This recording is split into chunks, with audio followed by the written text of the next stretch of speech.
Halo, halo saudari-saudara, saya Romo Agus Gunadi.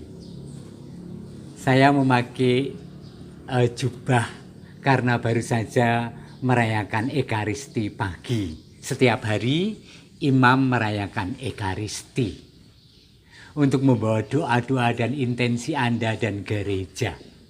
Saudara-saudara, mungkin di antara Anda dan saya kerap kali ditanyakan, mengapa Romo Agus memakai jubah coklat? Itu kan jubahnya para Karmel. Itu kan jubahnya Romo-Romo OFM, biarawan OFM, dan aneka hal. Sementara saya adalah Romo Projo. Seringkali memang gereja kita biasa dengan pengkotak-kotaan. Saya tidak pernah ditegur dengan ini. Dan saya nyaman.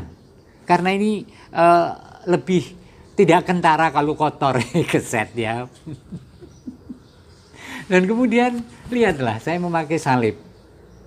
Orang mengatakan, Romo kan bukan vikep, bukan uskup, kenapa pakai salib? So what? Dan kemudian orang masih lihat Romo salibnya. Oh, Romo, salibnya salib Benediktin, salib Benediktus Romo. Memang Romo anggota Benediktin. Ini salib Katolik, salib Kristen, salib tanda iman, saudari-saudara. Aku nggak peduli ini Benediktin atau apa, tidak ada larangan untuk itu. Aku memakainya dengan sukacita untuk pewartaan, untuk kesaksian. Ayo, banyak kali kita resek, lebay dengan soal-soal yang remeh-temeh, yang periferal. Lihatlah apa yang terjadi hari-hari ini. Banyak orang mendiskusikan karena ada pendeta yang sangat terkenal yang memakai kasula dalam menikahkan pasangan. Dan kemudian tiap hari muncul diskusi. Aku tidak mau sebenarnya ngobrol soal ini, tetapi aduh kok berbek no ya, berbek no. Noise, random noise. Maka ya tidak sengaja juga saya biasa ada yang kuning kotor, yang putih kotor, aku pakai yang coklat. Aku masih punya yang hitam nih. Dan orang mengatakan, kan Romo Projo putih Romo jubahnya. Aku juga tidak pernah diajarkan bahwa jubah itu harus putih. Saudari-saudara yang dikasihi Tuhan, hidup saya penuh sukacita justru karena warna-warni kehidupan. Mudah-mudahan ada juga. Karena kita NKRI, karena kita sama-sama ciptaan. Tidak usah pernah mengklaim bahwa yang satu lebih benar daripada yang lain. Dan seringkali itu terjadi. Nanti saya akan bercerita, akan sharing tentang pengalaman-pengalaman saya. Baik, sebelumnya saya ingin mengatakan, saya tentu saja imam Katolik. Tetapi, saya dilahirkan dalam lingkungan, dalam kultur Kristen yang bukan Katolik. Ibu saya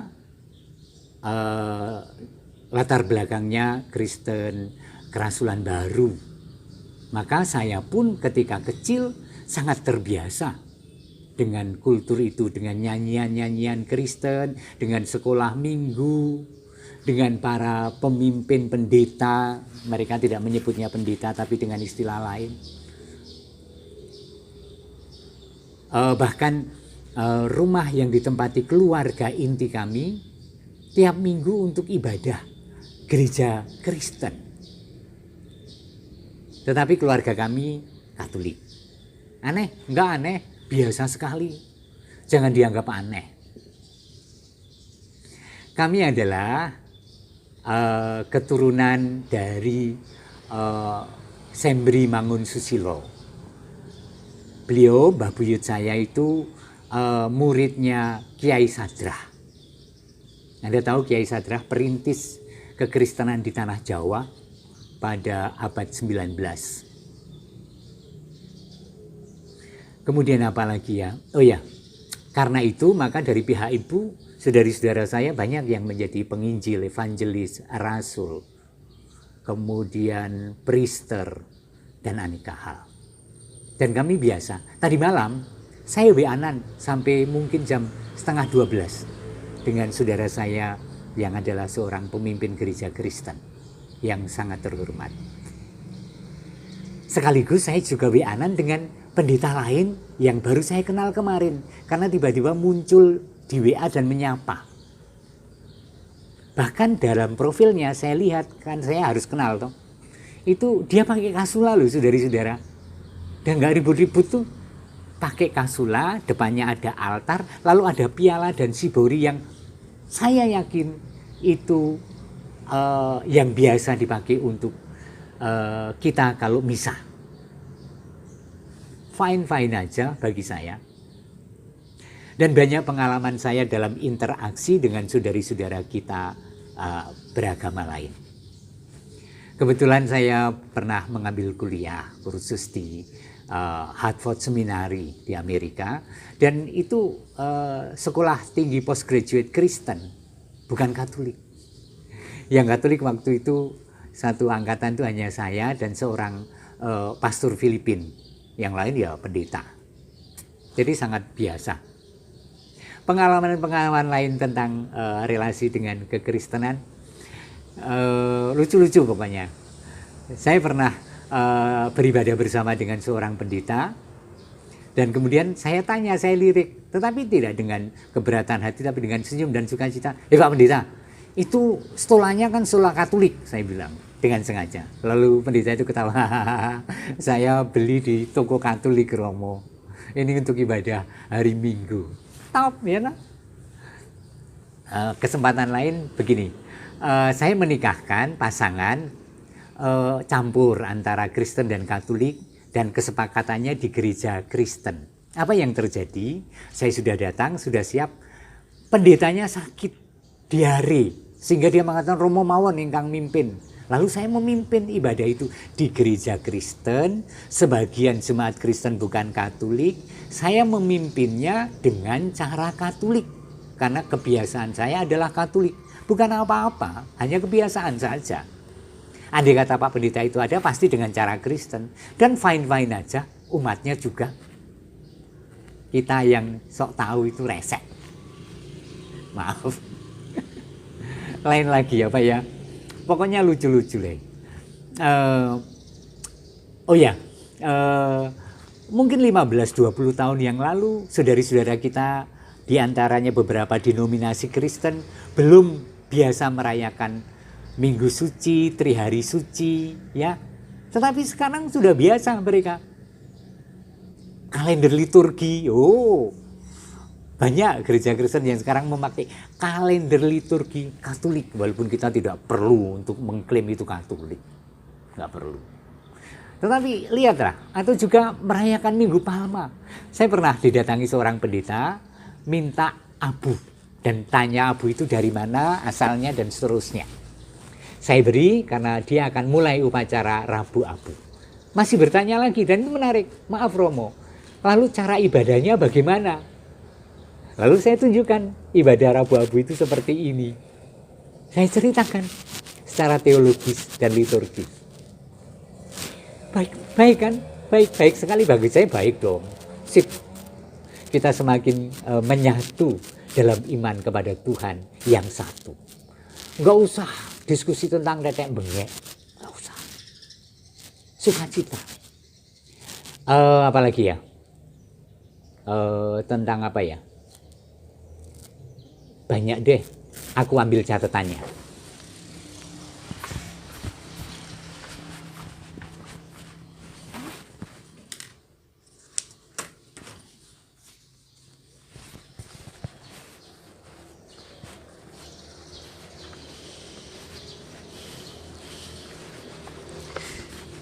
Oh ya, saya juga pernah ditelepon oleh pendeta lain.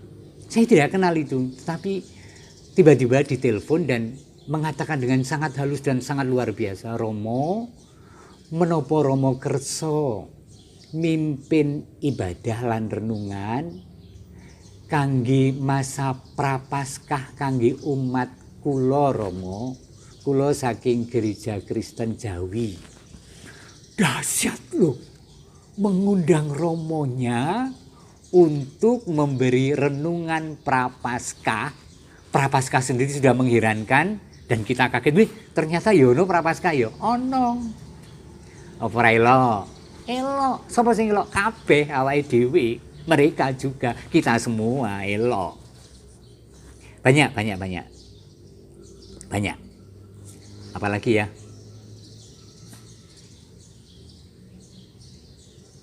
Wis kuwi sik wae. Mudah-mudahan nanti kalau ada lagi saya akan sharing lagi. Tetapi intinya saudari-saudara, satu, keberagaman adalah kegembiraan. Sebagaimana iman, kegembiraan. Bahwa kekristenan dan kekatolikan semakin mendekat, juga kegembiraan. Gak usah sempurna, gak usah. Wong masing-masing belajar. Wong masing-masing baru pendekatan, gak sempurna. Ya. Jadi kalau ada seorang pendeta menikahkan dengan kasulang, rasa ribut, itu menyenangkan sekali. Oke. Seperti juga kalau liturgi sampai, saking reseknya, itu kita itu sering takut loh mau ibadah itu. Umat itu takut loh. Engko nek aku milih lagu ini keliru apa ora yo. Jadi orang itu kalau mau ibadah bener apa salah yo.